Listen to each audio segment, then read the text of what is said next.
Welcome to this video. In this video, we'll be going through question 8 of the 2017 November paper 2. So in this question, we'll be covering galvanic cells, which is under electrochemistry and electrochemical reactions. So let's get into it.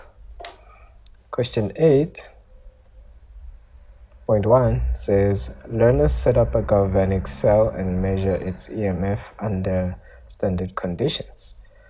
So here's the galvanic cell. 8.1.1 says, write down the name of component Y. Component Y is a voltmeter.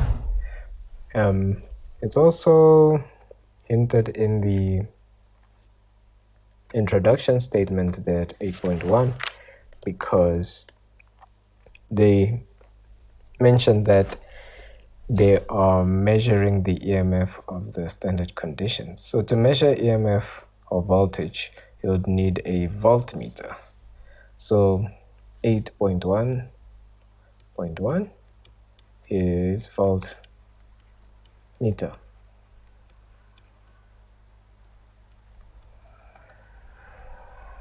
You need a voltmeter to measure the voltage or the potential difference between the electrodes in a galvanic cell. So let's go to the next question. The next question, 8.1.2, says, is aluminium the anode or the cathode? Aluminium is that rod, and to find out whether it's the anode or the cathode, we need to compare silver and aluminium and see which one of the two can be the cathode and the anode. So we'll be going through table 4a. I'll be using table 4a, and we need to use these tables that are provided to you with your exam paper to determine whether aluminium will be a cathode or anode.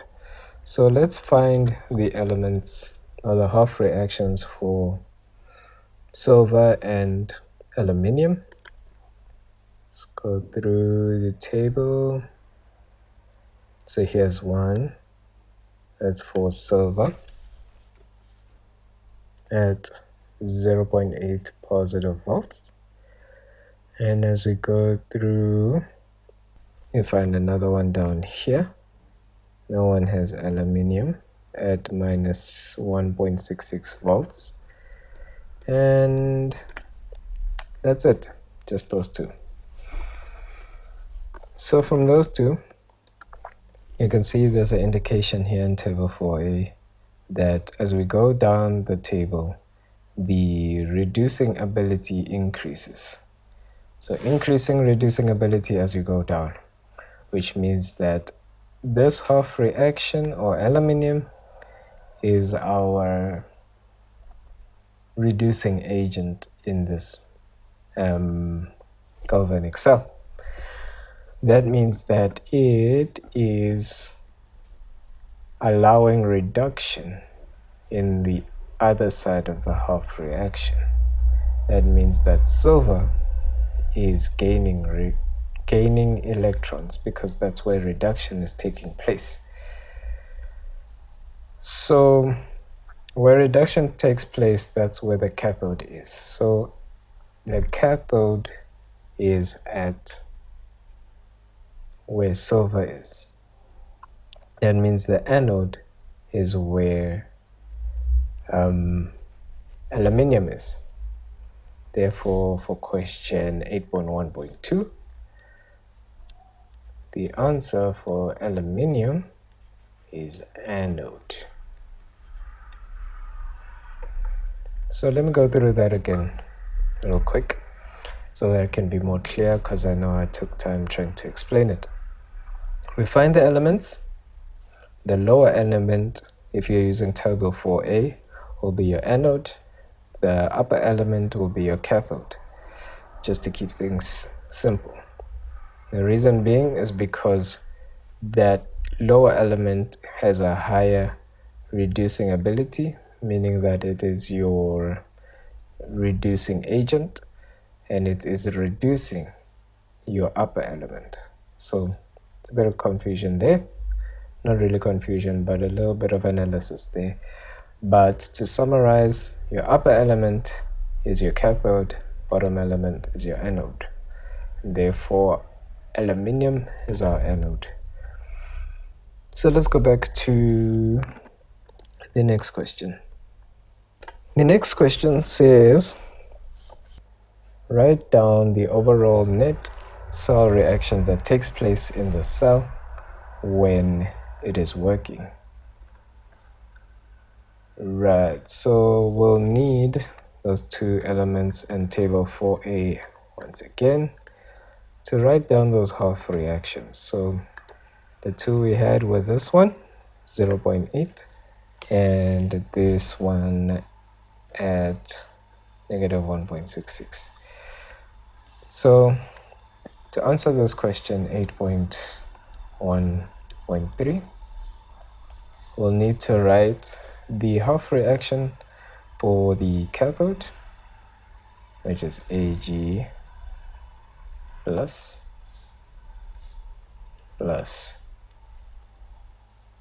negative E gives us Ag. And also bear in mind that at the cathode we have reduction, which is gaining electrons. So you have an ion gaining an electron. Anytime you see plus E, that's what's happening to form a result, right? Our result here being a solid silver. So on the anode end, we have the opposite of what we had on the cathode end. So we have oxidation, which is a loss of electrons.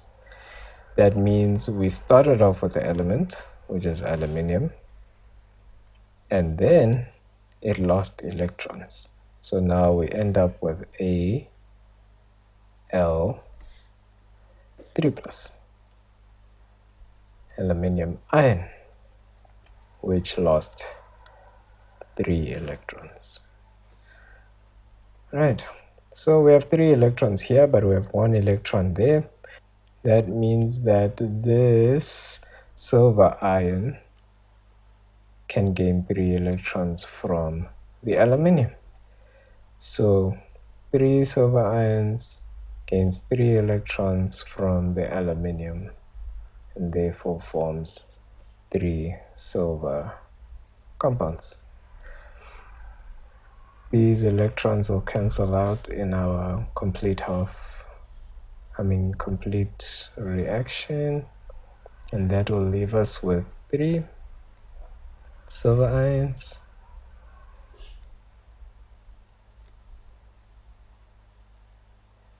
plus aluminium,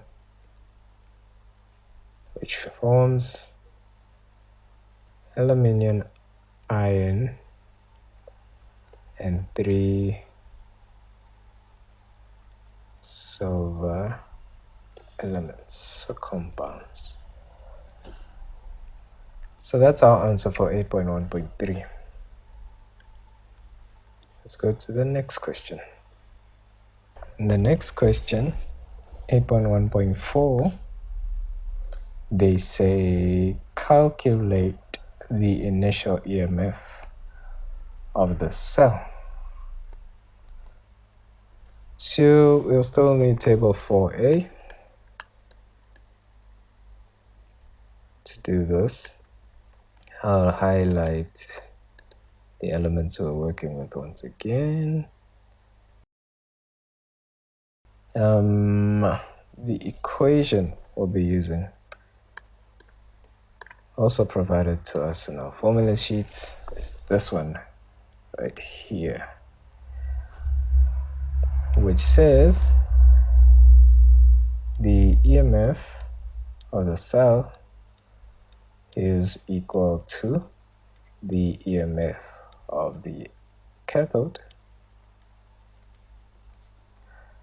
minus EMF of the anode.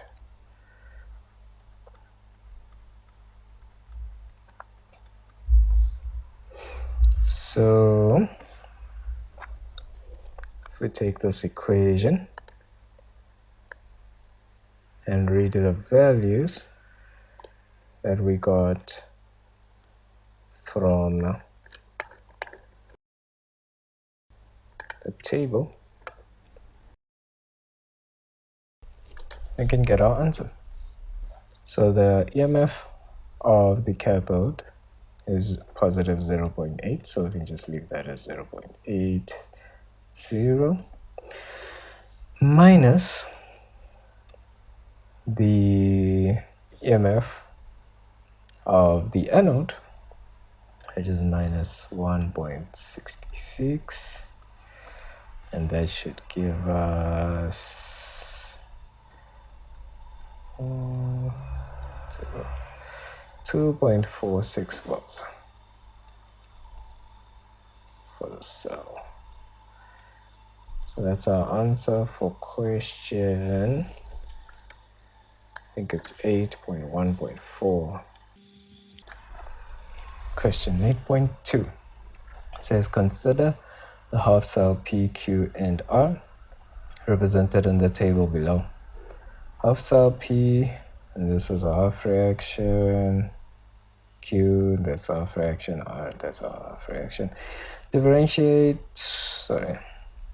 Different combinations of the half cells above are compared to determine the highest EMF produced under standard conditions. 8.2.1 says write down the name of a suitable electrode for half cell Q.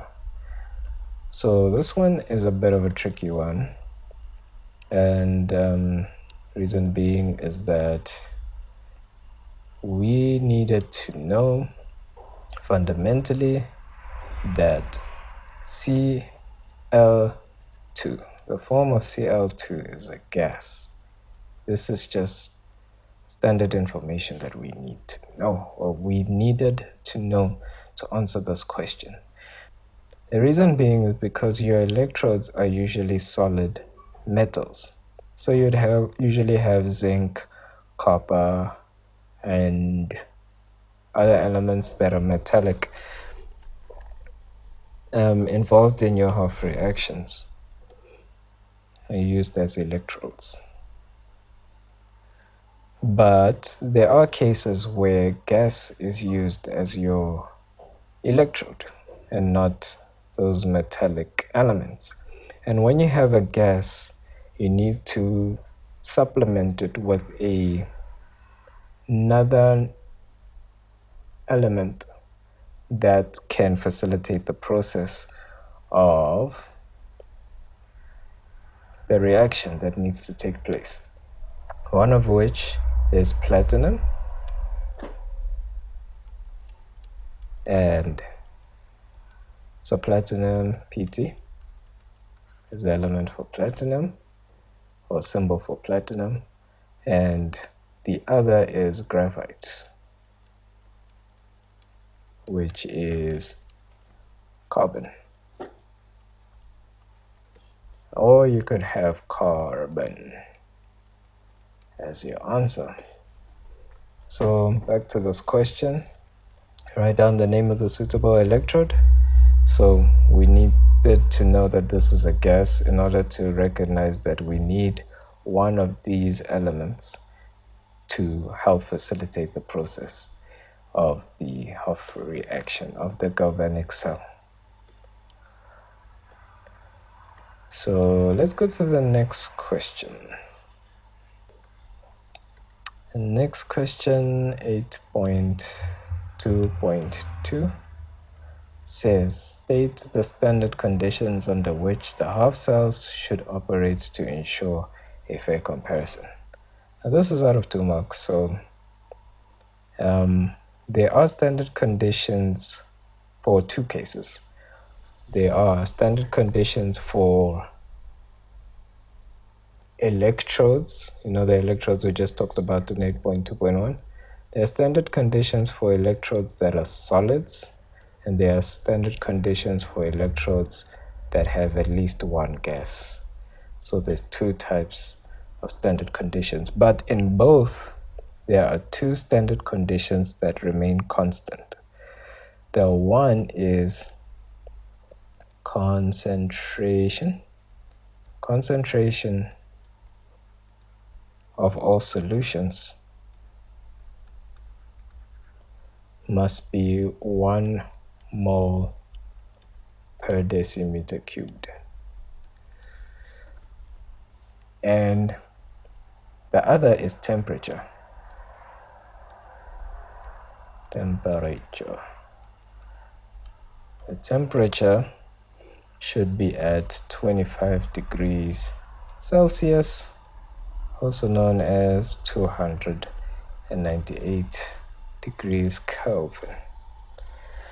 I'm just going to leave the standard conditions for other cases here so that if it ever pops up in another question where it's more than 2 marks and they want to know what happens with the standard conditions in the gas for a gas electrode, just know that we can add atmospheric pressure into the mix.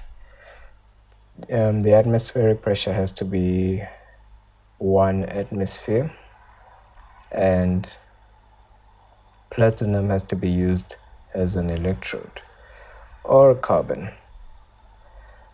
You can still use carbon as an electrode too. So as you can see, with concentration and temperature, that remains the same whether the electrodes are solids or gases.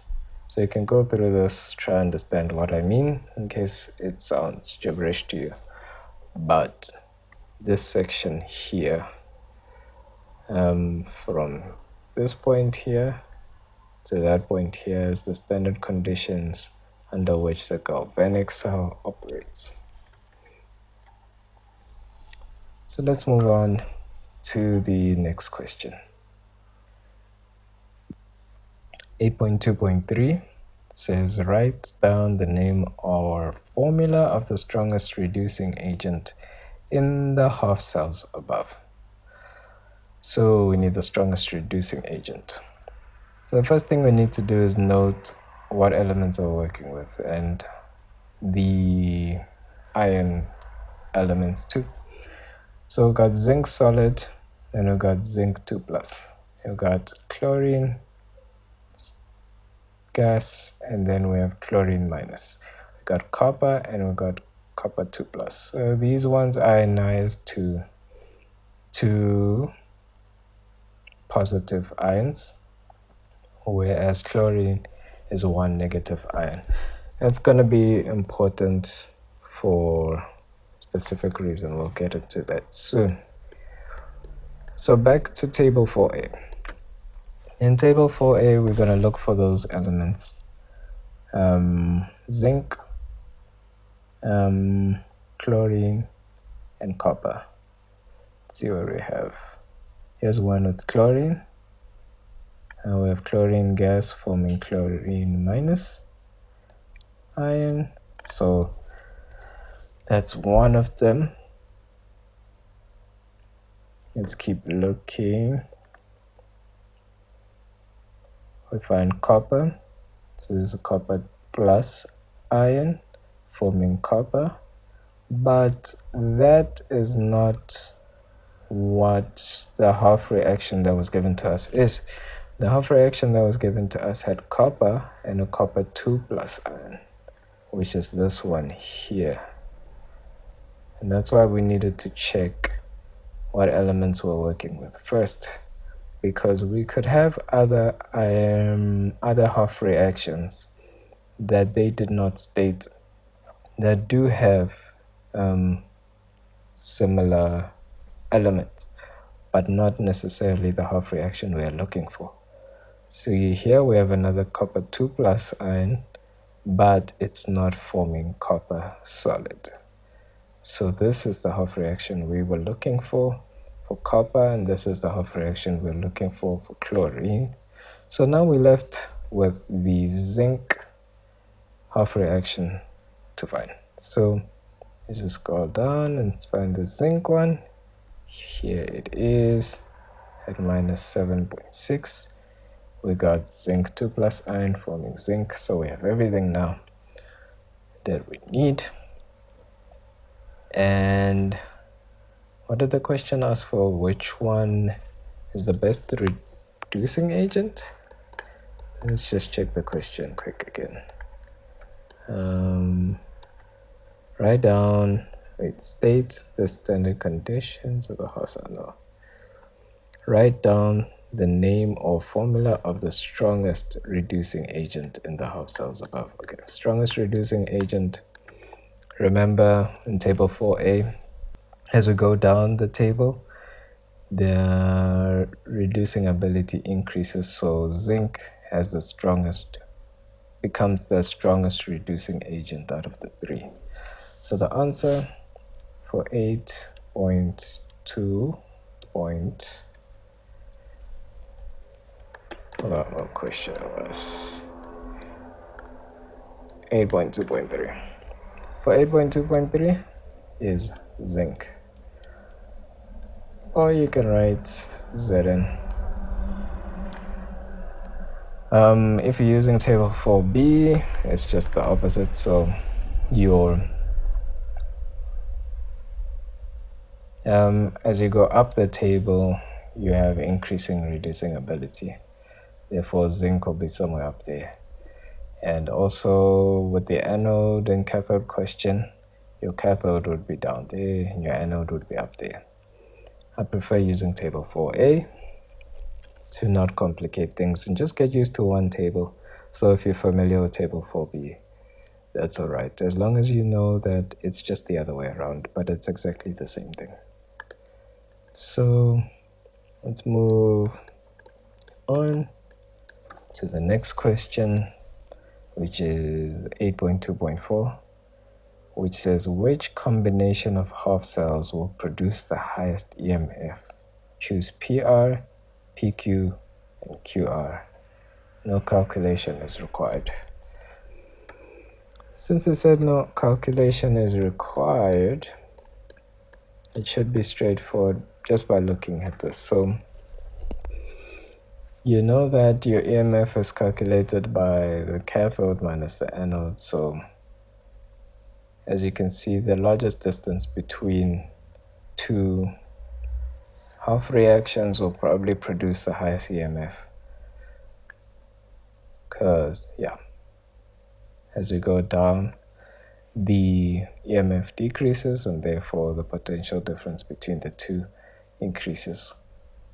So what I see here is chlorine and zinc probably produces the most, and since they don't want a calculation, it probably will be there as a combination. Let's see. Zinc and chlorine. So P is zinc, chlorine is Q. There we go, PQ.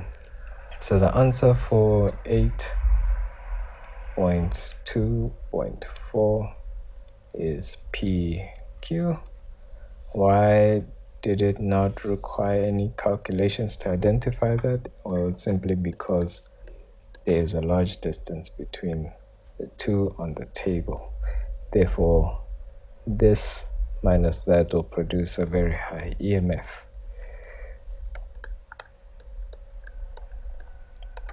All right, and that's it. That concludes question 8 of the 2017 chemistry paper, and hopefully gets us an insight on how we can better answer questions for electrochemistry, specifically with galvanic cells. Don't forget to like, share, and subscribe. If you have any questions, contact us via email. If there's any questions you want us to do, if you have any small questions, please ask in the comments. We'll try to get back to you, or maybe we'll end up making follow-up videos for the questions that you asked. We will be uploading more, hopefully, before your exams.